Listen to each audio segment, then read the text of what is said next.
तो आओ यार शुरू करते हैं। ओ भाई, इस लड़के के पास क्या है ये जादुई ब्रश?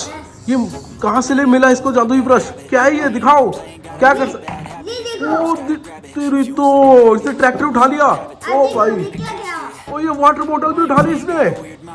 ओ ये फोन भी उठा लिया। ओए होए होए, कार तो देखो कैसे उठा ली इसने। और क्या क्या कर सकता है ये ब्रश? दोस्तों ये देखिए फाइनल मैजिक, जिसमें विवान को दक्ष उठाएगा मैजिक ब्रश डोरेमोन से। खाता ही नहीं ब्रश। ये देखो, इससे ब्रश से उठा भी लिया। कितना ऊंचाई उठाया, देख रहे हो? लाइक करें, सब्सक्राइब करें।